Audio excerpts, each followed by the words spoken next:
여러분 안녕하세요. 여의도 펀드매니저 TV 10월 10일 월요일 아침 방송 시작하도록 하겠습니다. 연휴 3일 중에 이틀의 시간이 흘렸네요.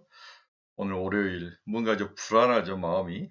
미국 시장이 금요일 날 박살이 난 상황에서 과연 우리나라 시장은 어떻게 될지. 이제 오늘 미국 시장이 저녁에 열리고 내일 아침 새벽에 끝나봐야 시장 파악을 할 수 있을 것 같은데, 과연 금요일에 그 하락장을 만회를 할 수 있을 것인지, 굉장히 중요한 투자 클리크란 그런 시점에 와 있는 게 아닌가, 그런 생각이 듭니다. 하느니 이번 주에 이제 금리 인상을 할 것 같고, 미국은 13일 날 CPI 발표를 할 것 같고, 이제 3번 타자가 저거였죠. 이제 실업률 발표했는데 4번 타자 CPI가 타석에 들어설 그럴 상황입니다. 여러 가지 상황이 우리에게 좀 불리하게 돌아간 상황인데, 뭐 미국 시장이 올해를 열리지 않는 상황에서 시장을 전망해 보는 게 어떤 가름자를 참 예측하기가 상당히 어려운데, 그래도 우리가 이 주말에, 연휴죠. 연휴에 뭔가를 한번 살펴보고 우리의 생각을 정리해 보는 것은 의미 있는 일이라 생각돼서, 제가 뭐 주말 이틀이네, 그리고 새벽에 일어나서 이것저것을 정리해서 뭐 두서없이 우리 사랑하는 친구들과 함께 같이 나눠보기를 원합니다. 그냥 듣고 참고만 하시길 바랍니다. 구독, 좋아요 많이 눌러주십시오. 자, 금요일 미국 시장 주가 추이를 보면 뭐 여지없이 박살이 났죠. 다우는 2.11%, 네, 나스닥은 3.8%, S&P 500이 2.8%, 뭐 시작하자마자 빠지기 시작해서 더 하락이 거세지는 그런 모습. 그냥 막판에 끝이 살짝 올라가는 이 정도는 뭐 이루가 되지 않죠. 이렇게 푸르둥둥 얻어맞아서 멍이 들 정도의 파란, 그런 푸른 등푸른 날이 지난 금요일 상황이었습니다. 먼저 글로벌 시장을 이렇게 이제 얻어맞아서 푸르게 만들었던, 멍들게 만들었던 가장 큰 요인이 미국의 고용 보고서가 나왔죠. 이 고용 보고서 속사를 한번 살펴보면 왜 이렇게 푸르둥둥하게 시장이 악재로 작용했는지 우리가 알 수 있을 것 같은데, 한번 살펴보도록 하겠습니다. 이게 대우증권 보고서, 미래에셋 대우증권 보고서인데요. 고용 보고서 해석을 이렇게 했습니다. 미국 9월 고용 보고서를 통해 비농업 고용자 수가 지난달 발표된 31만 5천 건을 하회한 26만 3천 건을 기록했다. 고용 참여율이 62.4%에서 62.3%로 고용 참여율이 1% 정도 둔화됐죠. 실업률은 장단기 실업자 감소에 따라서 3.7%에서 안정고용과 비슷한 3.5%로 안정이 됐다. 시간당 임금 또한 전년 대비 5.2%에서 5%로 하락하는 등 고용시장이 견고하지만 임금 상승률이 둔화되는 등 연준의 긴축이 고용시장에 영향을 주고 있는 것으로 보여진다. 이렇게 해석을 했죠. 숫자적으로는 안정적이지만 속사를 봤더니 그렇게 좋은 모습은 아니더라. 임금 상승률이 둔화됐다. 미국 FOMC의 패드의 긴축의 영향이 서서히 나타나기 시작했다. 이렇게 해석을 한 거죠. 세부 업종별로 보면 건설 부분이 1만 1천 건 증가했으나 부동산 업종이 1만 2천 건 증가에 따른 것으로 실질 건설과 관련된 고용은 감소하거나 소폭 증가에 그쳤다. 부동산 업종이 늘어났던 거죠. 건설 업종이 늘어난 게 아니라. 내구재 부분도 비금속, 기계 등은 감소했으나 운송 장비가 8,400만 건 증가해 전체적으로 1만 6천 건 증가에 그쳤으며, 비내구재 업종, 그리고 우리가 소비가 자주 발생하는 소득이 있어야 사용되는 비내구재 업종은 식품 제조가 7,800만 건 증가했으나 대부분 나머지는 감소해 6천만 건 증가에 그쳤다. 이렇게 속사를 살펴보면 그렇게 좋은 건 아니라는 거죠. 대체로 고용 증가는 24만 4천 건 증가한 개인 서비스 부분이 주도했다. 이 부분이 굉장히 중요해요. 지금 미국의 고용의 대부분은 서비스업, 그중에서 개인 서비스 부분이 주도했다는 거죠. 소매업은 1,100만 건 감소하고 운송 및 창고가 7,900만 건 감소하는 점도 특징이다. 실질적으로 이제 리오픈이 되면서 음식점이라든지 뭐 호텔 이런 데 개인 서비스 부분이 임금이 증가하고 그쪽에서 이제 숫자적으로 이제 늘어난 것처럼 보인다는 거죠. 이런 가운데 건강관리가 601만 건, 지난달 지난달보다 47,600건, 지난달 47,600건보다 증가했으며, 지난달 47,600건이었는데 건강관리가 이번 달 61,100건으로 2만 건이 늘어났으며, 레저 및 접개벽이 83,000건으로 지난달 31,000건에 비해서 크게 증가했다. 그렇죠. 앞에 제가 설명한 대로 개인 리오픈이 되면서 음식료와 호텔, 숙박 이런 쪽에서 사람이 저가 임금이 증가한 거죠. 결국 고용은 대면 접촉이 늘어나는 건강관리 서비스 부분과 레저 및 접객업이 주도한다고 볼 수 있으며, 이는 정상화 과정이 진행되고 있음을 보여준다. 문제는 숫자는 안정적인데 퀄리티가 떨어지는 모습이다. 저는 그렇게 해석을 한 거죠. 27주 이상의 장기 실업자는 106만 7천 건을 기록해 지난달 대비 7만 건 감소했으며, 5주 미만의 단기 실업자도 215만 4천 건을 기록해 6만 9천 건 감소하는 등 고용시장 유입도 빨라지고 있음을 보여준다. 이 고용시장이 전부 가격이 싼 서비스, 개인 서비스 분야로 들어갔다는 거죠. 물론 이제 개인 서비스 분야 사람을 찾기 힘드니까 이제 가격을 올려주고 임금을 올려주면서 빨려 들어간 거죠. 이들은 뭔가 배움도 없고 몸으로 이제 돈을 버는 사람이죠. 그러다 보니 시장이 주목했던 시간당 임금은 전년 대비 4.98% 하락 안정을 보였고, 전월 대비로 보면 건강관리분이 0.19% 증가해 0.03% 감소세로 전환했고, 레저 및 접객업이 0.35%에서 0.25%로 증가폭이 둔화된 모습을 보여줬다. 네, 결국 숫자는 안정적인데 내용을 살펴보면 개인 서비스업이 증가했다. 개인 서비스업은 임금이 그렇게까지 지속적으로 많이 오를 분야는 아니라는 거죠. 네, 실업률, 다시 실업으로 돌아설 그럴 확률이 높은 그런 분야로 사람이 일시적으로 끌려 들어갔다, 이렇게 볼 수도 있는 거죠. 실질적으로 내용을 뜯어보면 그렇게 환영할 건강한 모습은 아니다. 저는 그렇게 판단을 했다는 거죠.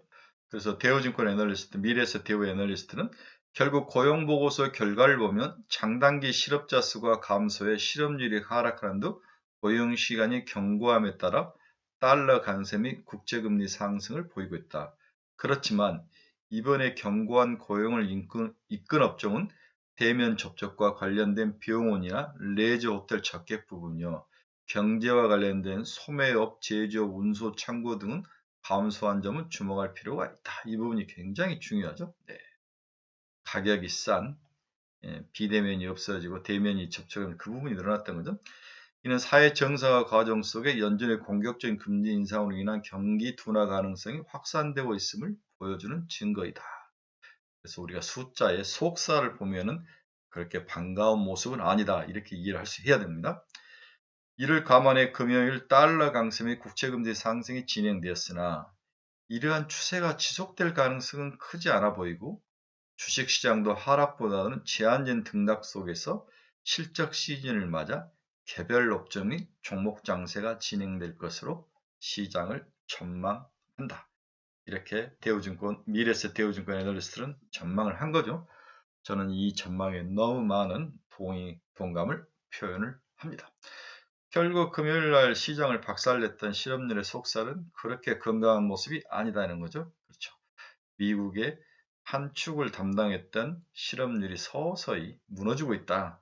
이렇게 이해를 하는 것도 필요하다. 속살을 봐야 된다. 이렇게 첫 번째 키워드를 정리를 해볼 수 있을 것 같습니다. 네, 다음 타자는 CPI죠. 네, 다음 타자는 CPI. CPI가 어떻게 될 것이냐. 이게 13일 9시 56분, 네, 현지 시간인 것 같은데, 우리나라는 14일 날 나올 것 같은데, 한번 봐야 될 것 같습니다. 고용과 물가로 이어지는 중심 타선, SK증권의 안경태 의원이 쓴 건데, 한번 같이 분석을 나눠보도록 하겠습니다. 시장은 늘 옳다라는 말이 시장이 늘 정답을 말하는 것이 아니다. 애널리스트는 이렇게 정의를 했습니다. 시장 참여자들이 현재 갖고 있는 생각이 가격에 반영되어 있다는 뜻이다. 이렇게 해석을 좀 달리한 거죠. 그래서 결과값 그 자체보단 예상치 대비 예상치 대비한 결과값이 가격 변동에 더 중요하게 작용을 한다. 이렇게 정의를 했죠. 또다시 양호하게 발표된 고용지표가 주식시장을 큰 폭으로 떨어뜨린 것도 최근에 다시 패드가 긴축 속도 조절을 할 수 있다는 소위 연준 피벗 기대가 근거 없음으로 전환되면서 만들어진 반작용일 것이다. CME가 발표한 패드 워치 확률 분포 그림을 체크하다 보면 얼마나 시장 참여자들의 생각이 변화무쌍한지를 알 수 있다. 9월 FOMC에서 지난 전망 대비 100bp 이상 터미널 레이트를 높이면서 일거의 시장 내 금리 기대도 높아졌다. 그러면서도 머지않는 기간 내 긴축 속도 조절이 이루어진다거나 내년에 금리를 인하해야 한다는 생각도 고수하고 있다. 하지만 이번 9월 고용지표도 예상보다 많았던 비농업 취업자 수, 예상보다 낮았던 실업률, 견고한 임금 상승 등에서 실망을 했다. 이렇게 패드 워치는 보여주고 있는 거죠. 기대의 대상이라는 게 경제가 좋아지는 것이 아니라 경제가 나빠져서 금리를 더 못 올리게 막는 것이기 때문이다. 이번 주말을 계기로 확률 분포표에 나타난 변화는 내년 금리 인하 기대가 거의 소멸되어 가는 것, 좀 부정적이죠. 아직은 4.75%가 최종 금리 수준의 최대 확률이지만 맥스지만 그보다 더한 5% 확률도 여기에 대한 기대 가능성도 대폭 늘어났다는 것을 보여주고 있다. 네, 사람들이 생각이 막 변화무쌍하게 움직이는데 결론적으로 이번 고용지표 발표를 통해서 4.75가 내년 초반까지 해서 맥스가 아니네, 5자를 찍을 수도 있네, 패드의 기준금리가 이러한 두려움, 생각들을 보여주기 시작했다는 거죠. 네. 그래서 저는 이제 이 패드 워치나 이런 걸 보면 내년에 5자는 찍어야, 지금 3.75인데 5자는 찍어야 시장이 어느 정도 경제 금리를 지속적으로 올리는 것이 일단 일단락되지 않을까. 그 다음에 상황을 보면서 한 6개월은 옆으로 기지 않을까.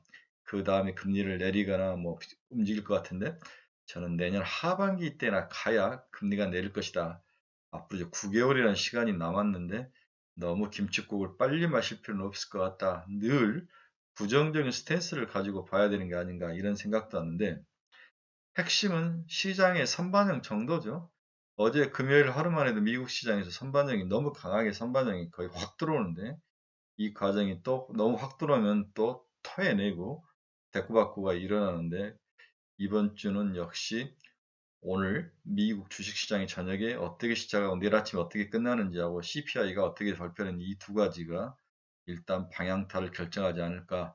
여기에 이제 막 폭포수처럼 일어날 기업의 실적 발표가 더해질 것이다. 이렇게 예상을 해볼 수 있을 것 같습니다. 3번 타자가 금요일날 발표된 고용지표였다면 이번 주 목요일 13일인 4번 타자 물가지표가 발표된다. 컨센서스는 YY로 8.3에서 8.1% 둔화가 예상된다. 늘 시장 컨센서스보다 적중도가 높았던 클리브랜드 연준에서는 8.2%를 예상을 한다. 8.1이나 8.2%. 연준 금리 결정에 더 민감한 코 CPI는 6.6%로 지난해 6.4였죠. 예, 더 높아질 확률도 있어 보인다. 피크 아웃은 했다지만 목표치 2%로 가는 길이 아래 오리무중이라는 판단에 패드의 긴축 행보에 브레이크를 걸 만한 뚜렷한 근거는 아직까지도 약하다. 이렇게 이 애널리스트는 결론을 내면서 끝을 냈습니다.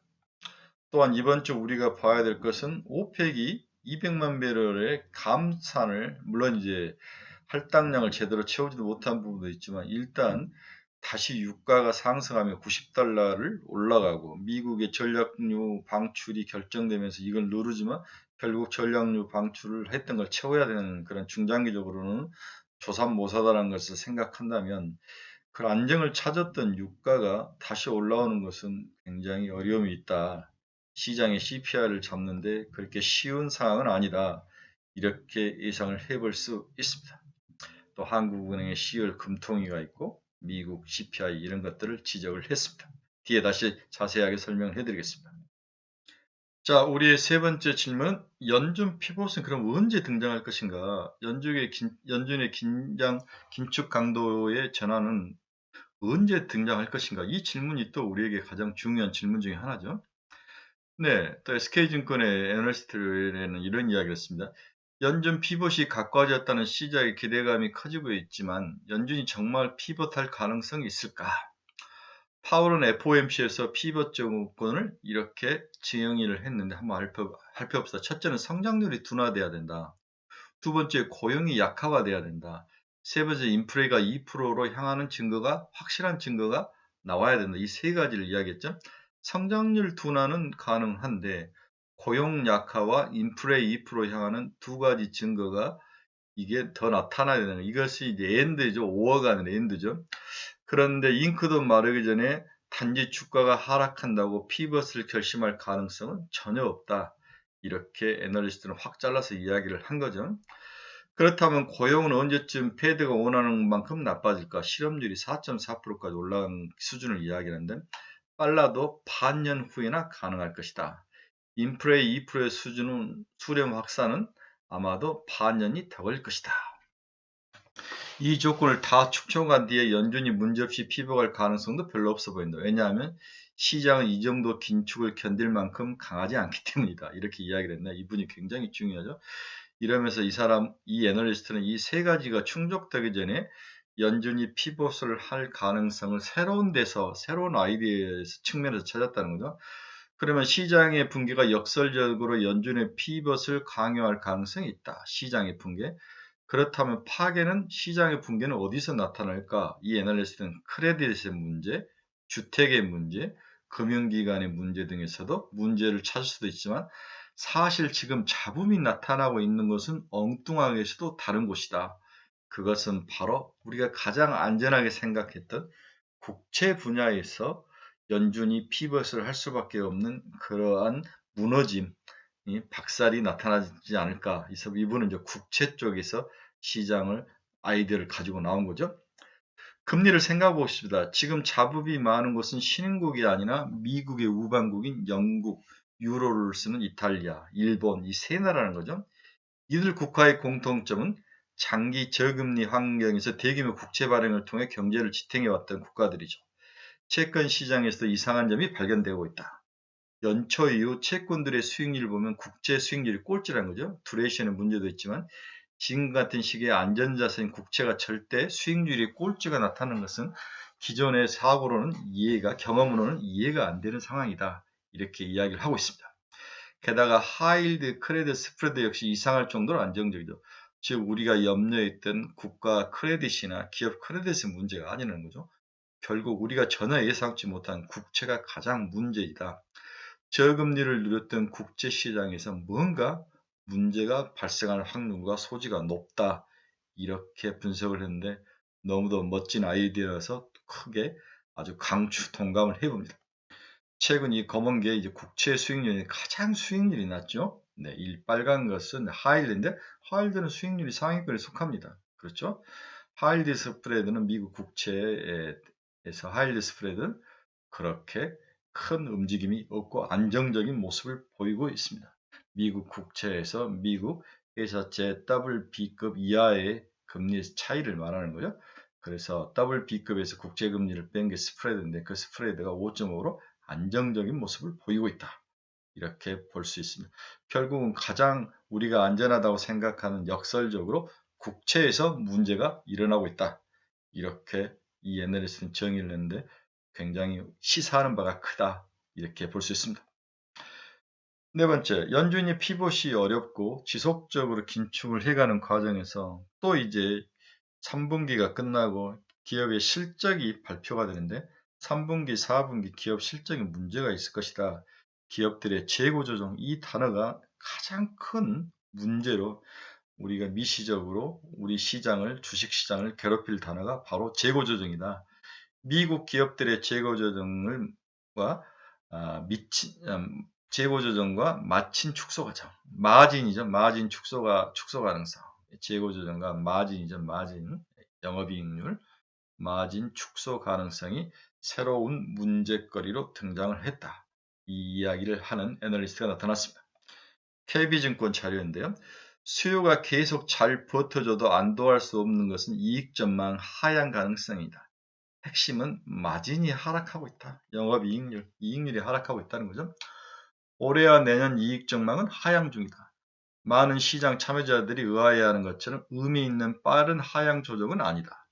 지난 7월의 하향 조정폭과 비교하면 지금의 하향 조정은 상당히 완만하게 진행되고 있다. 이익 전망의 변화를 매출액과 마진 두 부분으로 나눠 살펴봤다. 7월에는 매출액과 마진 전망 모두 하향했지만 지금은 매출액 전망은 제자리 걸음 중이고 하향을 멈춘 데 대신 마진 전망이 조금씩 낮아지고 있다. 수요 우려가 7월만큼은 크지는 않다. 높은 물가 수준에도 수요 위축폭이 크지 않다는 안도감이 지금 이익 전망의 하향폭을 제한하고 있는 것이다. 하지만 지금처럼 수요가 급격히 위축되지 않더라도 이익 전망 하향은 가속될 수 있다. 매출 전망은 잘 버텨도 마진 전망이 빠르게 낮아질 수 있는 환경이 나타나기 때문이다. 수요가 눈에 띄게 약화되지 않았음에도 재고는 과도하게 쌓인 상태이다. 과잉 재고를 조정하는 과정에서 마진 축소 압력이 커질 것으로 예상이 되고 있다. 그렇습니다.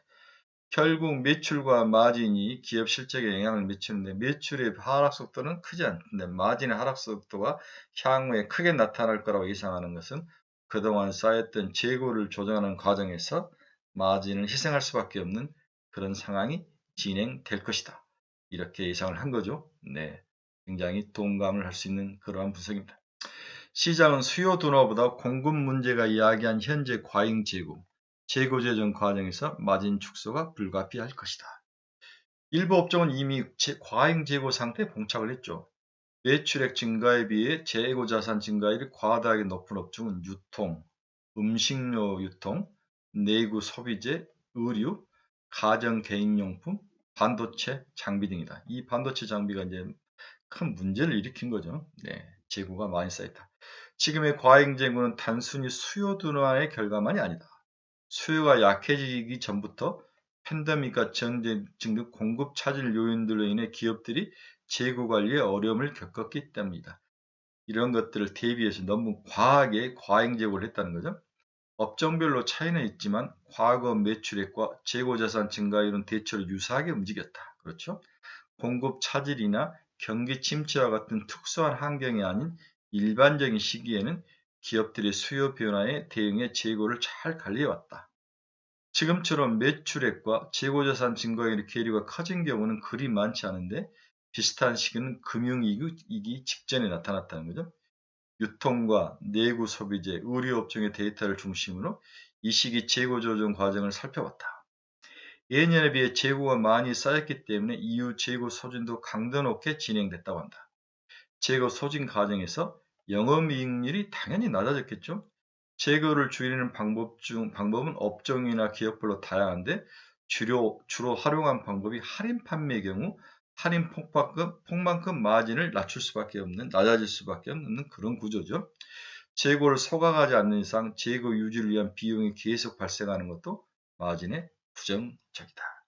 그렇습니다. 참고로 업종 주가가 바닥을 형성하는 것은 매출액 증가율이 반등하기 시작할 즈음이다. 재고 부담이 해소된 상태에서 수요가 되살아날 쯤 조짐을 보인 시점이 바로 재고 부담이 해소될 점이 항상 주가가 돌아서는 그런 시점이라는 거죠. 자, 다시 한번 재고 조정을 이제 할 수밖에 없다. 그러면 기업의 마진이 빠지는 건 당연하다. 재고 조정을 하는데 여러 가지 비용도 들고 가격을 하락해서 이제 연말 가까워서 이제 떨궈야 되는데 이 재고 조정이 된 이후에 새롭게 이제 재고 조정을 쌓는 과정에서 턴어라운드를 하더라. 그래서 시간은 최소한 이 재고 조정이 일어난 것이 먼저이고 그 다음에 재고 축적이 다시 일어나고 그때 경기 방향성이 틀면서 주가가 오르더라. 그 이야기를 한 거죠. 시기적으로 기업 실적이 턴어라운드라거나 다음 주가가 상승하는 데는 재고 조정 과정이 필요하다. 그게 한 6개월 정도 걸릴 수 있다는 거죠. 그래서 올 연말 내년 초에 재고 조정이 급속하게 일어나는 과정 중에서 기업들의 실적은 악화될 수 있지만 장기적으로는 그때가 바닥이다. 이렇게 또 볼 수도 있습니다. 네, 연간 EPS 컨센서스는 7월보다도 완만한 상태죠. 네, 그렇게 쉽게 빠지지 않은 모습입니다. 매출과 마진으로 나누어 본다면 7월과 다른 지금 컨센서스 S&P 500 순이익률 컨센서스가 크게 하락한 모습이 나타나죠. 네. 마진에서는 문제가 확실히 보이고 있습니다. 매출은 뭐 크게 변화가 없는데 마진은 문제가 있다 이렇게 볼 수 있습니다. 현재 과잉 재고 상태를 보이고 있는 업종들은 유통, 내구 소비재, 의류, 음식료, 그리고 반도체 장비 업종, 이 업종, 특히 반도체 장비 업종, 이게 이제 재고자산 증가율이 이렇게 지금 증가하고 있는 거죠. 그렇죠? 이런 것을 보면 반도체는 일단은 돌아서려면 이 재고자산 증가율이 꺾여야 됩니다. 이렇게 꺾이니까 매출 증가율도 낮아지지만 주가는 바닥을 치고 올라간다. 이런 모습을 과거에 보였다는 거죠.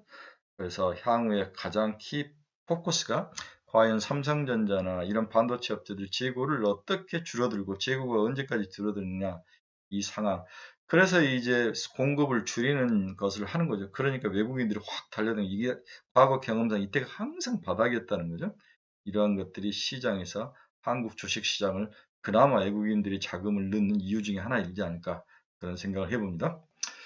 이번 연휴 기간에 이제 제가 봤던 여러 가지 뉴스 중에서 한운이 의외적으로 매파적 분위기를 띌 가능성이 높아 보이더라. 이 이야기들이 여러 뉴스 플로우를 통해서 많이 나오죠. 한번 살펴보도록 하겠습니다. 9월 통화정책에서 RBA 호주 중앙은행이 시장의 예상을 깨고 25p 금리를 인상을 단행한 것은 호주만의 이례전 상황 때문으로 보고 있다.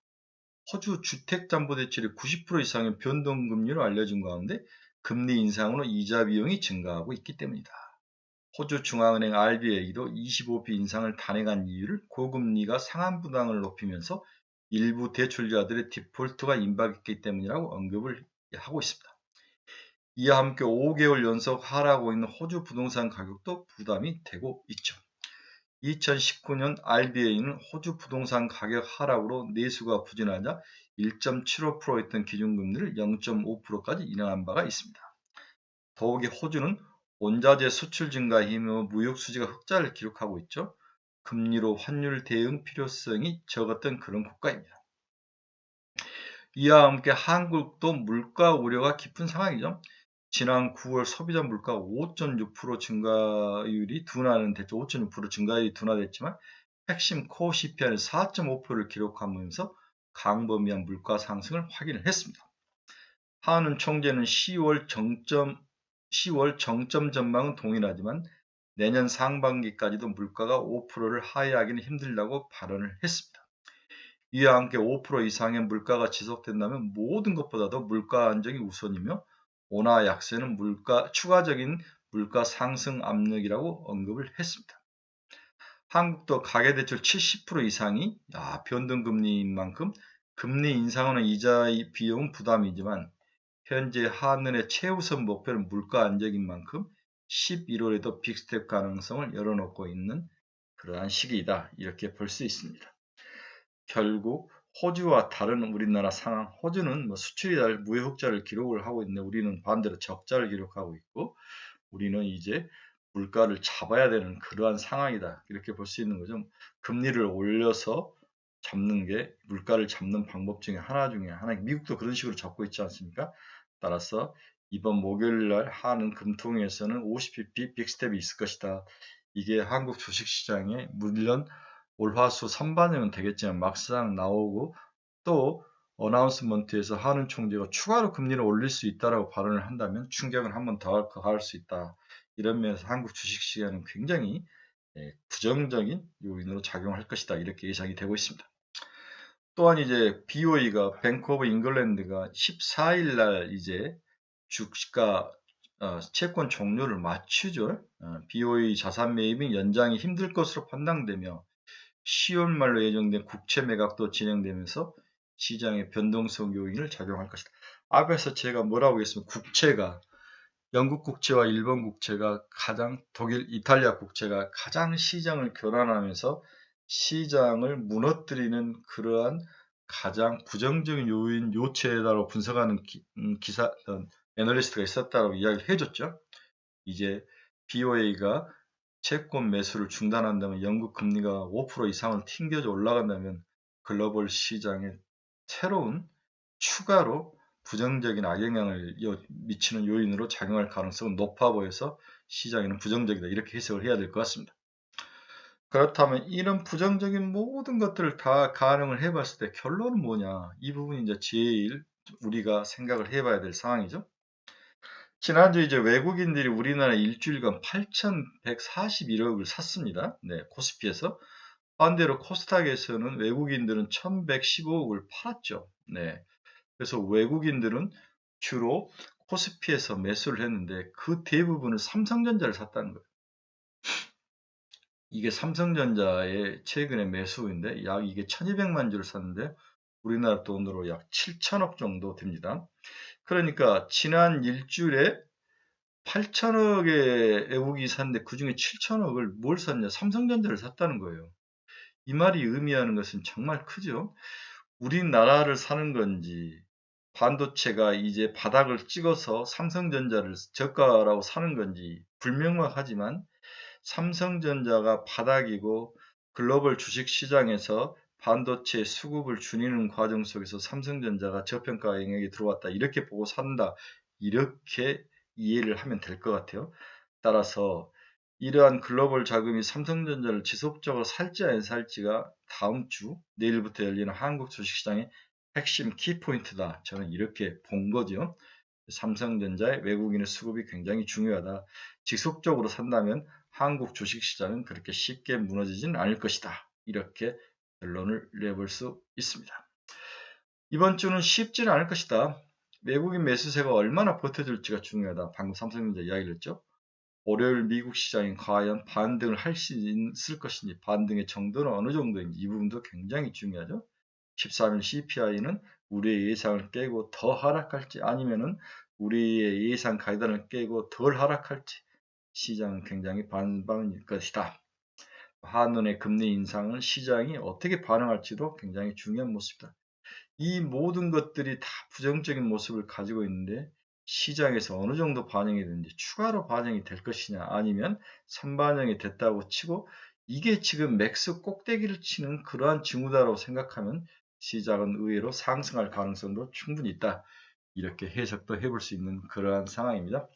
일단 오늘 저녁 미국 시장이 열리고 유럽 시장이 열리고 내일 새벽에 미국 시장이 어떻게 끝난지를 한번 살펴봐야 이번 주의 시장 방향성과 어떤 나침판의 모습을 우리가 예측을 해볼 수 있을 것 같습니다. 네, 연휴의 마지막 날입니다. 여러분 너무 쫄지 말고 즐깁시다. 뭐 이미 불은 엎질러 졌고 걱정을 해봤자죠. 저도 이것저것 뭐 유튜브나 찾아보고 미국 뭐 유튜브도 보고 이렇게 해봤지만 답은 없는 것 같아요. 일단 미국 시장이 열릴 때 그때 같이 고민해 봅시다. 여러분 감사합니다. 연휴 마지막 날 즐겁게 보내시고 내일 아침에 다시 뵙도록 하겠습니다. 여러분 즐거운 연휴 되십시오. 감사합니다.